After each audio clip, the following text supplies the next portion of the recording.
English crime story YouTube channel will try to shine light on the mysterious death of a Swedish woman, whose body was found on a Scottish beach 18 years ago, including claims by internet conspiracy theorists that she was murdered by the CIA in a botched hit. Annie Borjesson's body was discovered on Prestwick Beach in December 2005, with a police inquiry concluding she had drowned, deeming the death to be suicide. But a series of unanswered questions remain nearly 2 decades on, including those around a man posing as a famous rugby player and her missing phone records. The case has piqued the interest of online conspiracy theorists, in scenes not dissimilar to the recent case of Nicola Bulley, whose family slammed wildly inaccurate speculation on social media over the dog walker's disappearance. One such theory is that she may have been killed by the CIA, who used the nearby Prestwick airport to refuel planes taking prisoners from the Middle East to Guantanamo Bay. The 4-part series, called Body on the Beach: What Happened to Annie, interrogates a possible link between Ms. Borjesson and an American investigative journalist, who shares the same surname and has been a vocal critic of US intelligence agencies. The question is posed that the CIA could have been trying to silence the reporter, but Ms. Borjesson was killed as a result of mistaken identity. Ms. Borjesson, 30, who had been living and working in Edinburgh after falling in love with Scotland during a brief trip, was found dead under a seawall on December 4, 2005. Her rucksack was at her side, as well as her passport and wallet. She had been due to fly home to the town of Tibro in western Sweden from Prestwick Airport that day for Christmas, and close friends said she had been in good spirits. The day before she left for the airport, she called her hairdresser in Sweden and made an appointment for the following week. Furthermore, she had paid the next month's rent on her Edinburgh flat, where BBC investigators also found packed library books ready for return and a new membership to a nearby swimming center. Ms. Borjesson was filmed on CCTV arriving at the airport and then walking out towards the car park, before returning less than 3 minutes later. In a frame taken from this footage, her family and friends believe she looks distressed.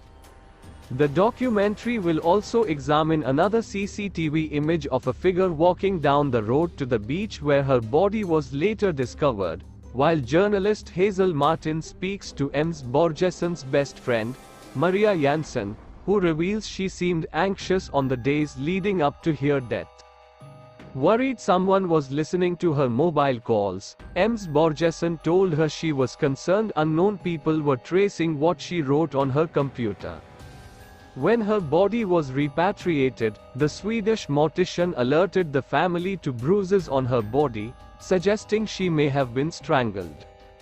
These weren't mentioned in the autopsy, and Scottish police allegedly still refuse to allow photos taken at that autopsy to be released.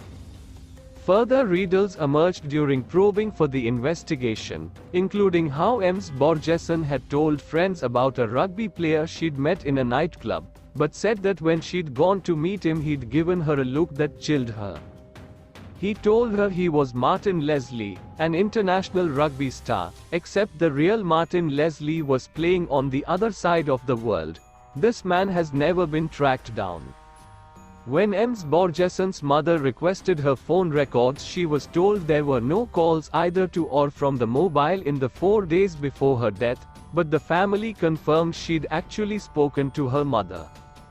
In 2020, documents part of a year-long investigation into her death between the Swedish Foreign Ministry and Scottish authorities emerged.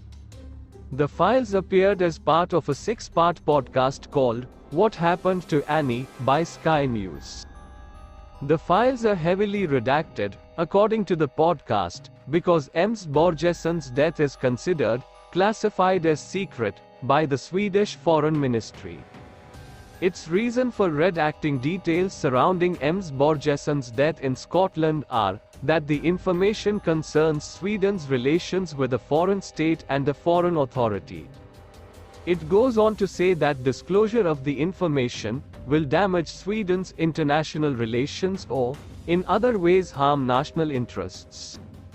Another document, filed the day after her death, appears to indicate the Swedish embassy detailing how Scottish authorities had suspected Borjesson's suicide.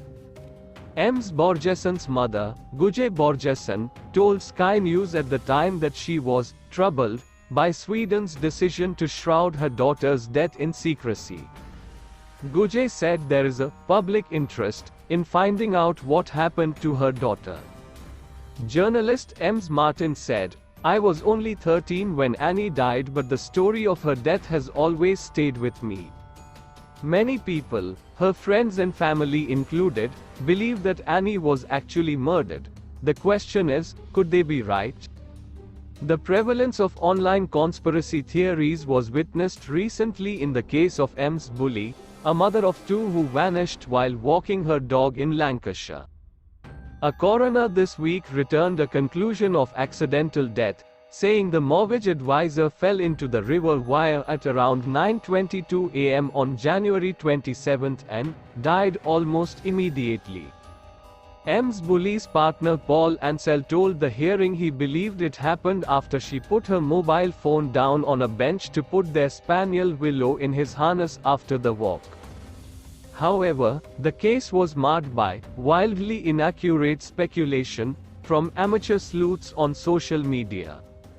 After hearing that an exhaustive police inquiry had ruled out the possibility of suicide or third-party involvement in Ms. Bully's death, her family hit out at internet trolls who continue to send them negative targeted messages. And they appealed to the public to look at the facts, to ignore any amateur views and opinions, and to be mindful of the impact words bring. Their plea was reiterated by the top detective at the force which probed the 45-year-old's death, Detective Chief Superintendent Pauline Stables, head of crime at Lancashire Police, said she hoped the coroner's clear and definitive findings will put an end to ill-informed speculation and conspiracy theories which have been so damaging to Nikki's family.